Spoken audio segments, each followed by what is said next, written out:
Hello and welcome. Today we are talking about one of my favorite plants, Vallisneria. I have a lot of success with different types of Vallis, and over the years I've learned how to keep it healthy and how to avoid common problems like melting or yellowing leaves. So, if you are looking for a great looking easy plant for your tank, or if you have problems with Vallisneria, you are in the right place.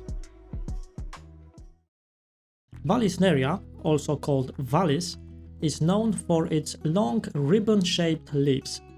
But those leaves can be a bit different depending on the species you get. Vallisneria torta has unique twisted leaves that look like little corkscrews. There is also americana with leaves that are more straight. There is Vallisneria nana that grows very compact, and Gigantea that can grow huge and it's suitable only for very big and tall tanks.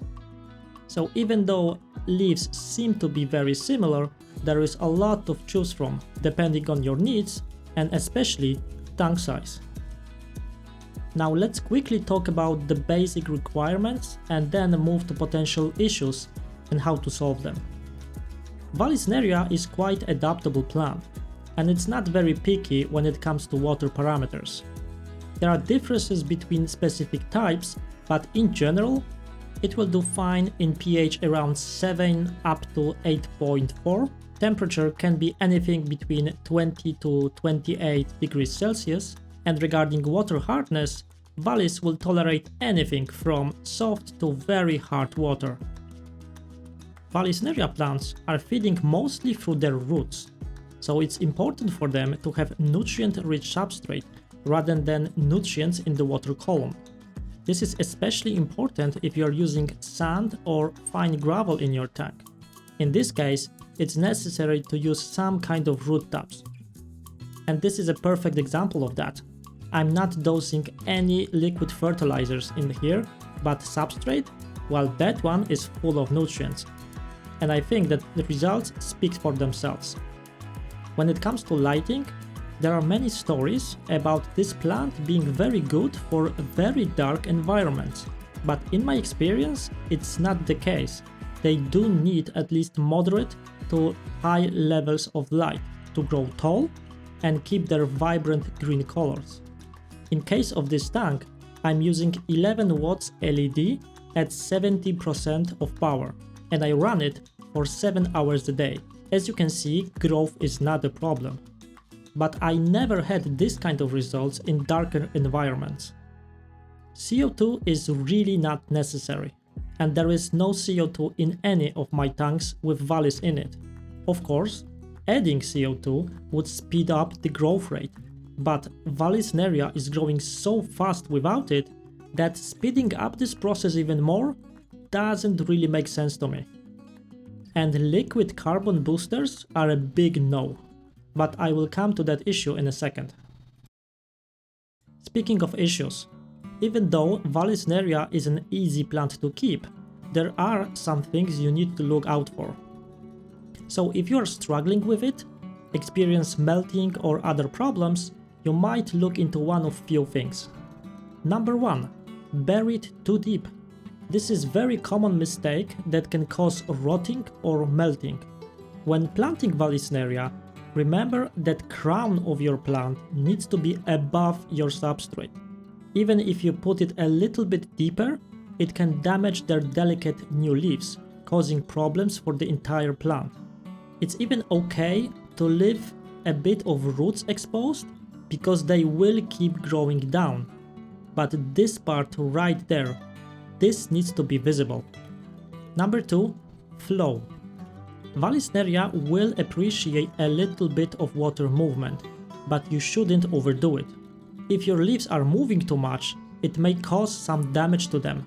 And once Vallis leaves are cracked or torn, it will result the entire leaf to die off.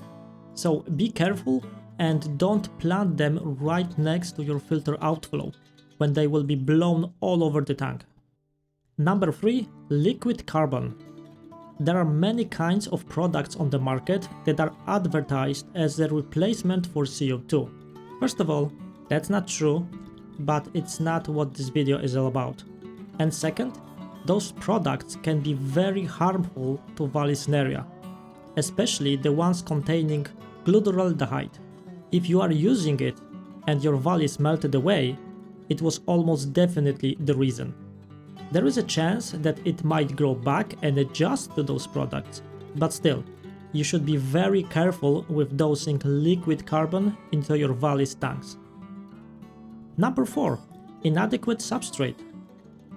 If your Vallis is struggling with growth, or you can see problems with yellowing leaves, your substrate might be the problem. As mentioned already, Vallis are plants that feed mostly through roots. Therefore, your substrate needs to provide them with all necessary nutrients, like nitrogen, potassium, phosphorus, and iron. Lack of iron is often responsible for yellowing and unhealthy leaves. Active substrate is a great choice, but it's not necessary. Fine gravel or sand will do just fine, but only if you are also using additional root taps or those kinds of clay balls. They are a great source of nutrients. Number 5. Overgrowing. Yes, it really might be a problem, different kind of problem, but still a problem. I will not cover propagation in a separate segment of that video, because all you need to know is that once Vallis is settled and has all it needs to live, it will start propagating by sending out runners. And it will do it very fast. Just look at this. It's amazing how fast it can grow. And if you don't stay on top of it, it might take over your tank and kill other plants because it can outcompete them for nutrients. So remember that you have to remove excess runners and contain your Vallisneria in one place. Once settled, maintenance of Vallisneria is quite easy. To keep it healthy, remove eventual dead or dying leaves and don't let them rot in next to the healthy ones. Keep an eye on the nutrient levels in your substrate, and as soon as you notice slower growth or leaves suddenly turning yellow, add more root taps. Don't let it spread to wild unless you want it to take over your tank, and that's pretty much it. Once you follow those simple rules, Vallis will thrive in your tank. It will look very healthy, super green and very dense. If you have any more questions, I will see you in the comment section. Thank you very much for watching and see you in the next one.